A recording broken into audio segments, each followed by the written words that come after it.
Our journey takes us back to the 17th century, when a seemingly innocuous trading venture would evolve into a powerful force that would shape the destiny of a nation. The British East India Company, established in 1600 with a royal charter from Queen Elizabeth I, ventured into the rich lands of India. Little did anyone know that this entry would set in motion a series of events leading to India's epic struggle for freedom. The arrival of the British East India Company, 1600s to 1700s. In 1600, the British East India Company embarked on its journey with the primary goal of trade. Armed with a royal charter, it established its first trading post in the port city of Surat. Its initial interactions were focused on spices, textiles, and other valuable commodities. In 1757, the Battle of Plassey, a pivotal moment, showcased the company's growing influence. Under the leadership of Robert Clive, the company's relatively modest forces managed to secure victory against the Nawab of Bengal. This marked the beginning of the company's territorial expansion and political dominance. Colonial rule and exploitation, 1700s to 1800s. In 1765, the Treaty of Allahabad, following the Battle of Buxar, granted the British East India Company the Diwani rights, effectively giving it control over the collection of revenue in Bengal, Bihar, and Orissa. This marked a significant shift from being a trading entity to exercising substantial administrative authority. In 1857, the spark that ignited the First War of Independence was the introduction of the Enfield rifle cartridges greased with animal fat.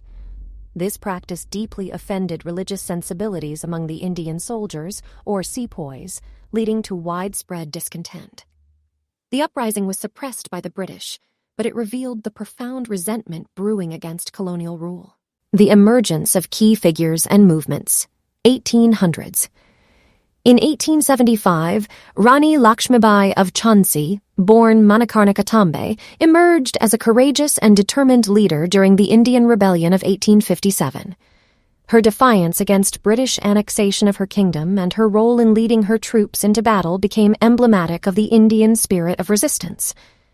In 1885, the establishment of the Indian National Congress, INC, marked a significant shift in India's struggle for self-determination. Led by prominent leaders such as Dadabhai Nauroji, the INC became a platform for Indians to articulate their demands for representation and to address grievances against British rule. In 1915, Mahatma Gandhi's return to India marked the beginning of a new era. Influenced by his experiences in South Africa, Gandhi introduced the concept of satyagraha, advocating non-violent resistance as a means to combat oppression and injustice. Gandhi's non-violent struggle, 1915 to 1947. In 1919, the Jallianwala Bagh massacre, a chilling incident of brutality, saw General Reginald Dyer order his troops to open fire on a peaceful gathering in Amritsar. The tragedy, which resulted in hundreds of casualties, sent shockwaves across the nation and ignited widespread outrage and a renewed fervor for freedom. In 1930, Mahatma Gandhi's Salt March, often referred to as the Dandi March, stands as an enduring symbol of civil disobedience. Gandhi, along with a group of followers, embarked on a 240-mile journey to the Arabian Sea to produce salt from seawater, defying the British-imposed salt tax and highlighting the unjust economic policies. In 1942, the Quit India movement, launched with the clarion call of "Do or Die," aimed to secure India's immediate independence. Despite the British crackdown, mass arrests, and suppression, millions of Indians rallied behind the movement, demonstrating their unwavering commitment to breaking free from colonial shackles. Other notable figures and movements: Bhagat Singh, 1920s to 1930s. Bhagat Singh, a young revolutionary and charismatic leader, believed in direct action against British oppression.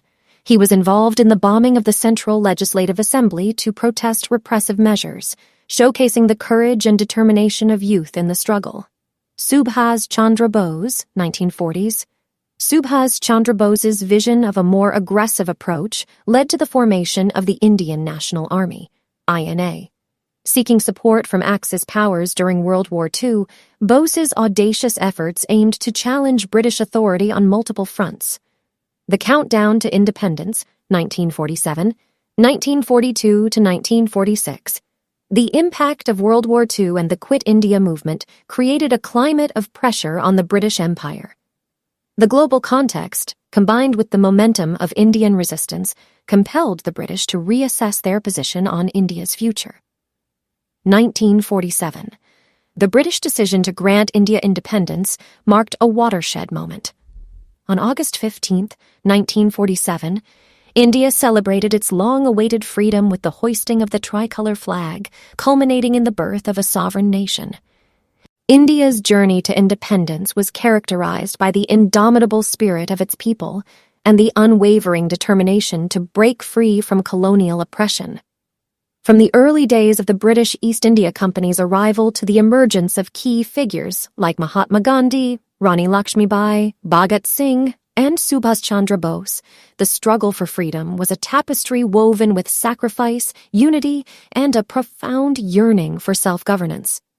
The story of India's battle against colonial oppression stands as a timeless testament to the human spirit's resilience, inspiring generations to strive for justice, equality, and the realization of a brighter future. Thanks for watching. Please like, share, and subscribe to our channel for more such videos. And don't forget to comment Jai Hind.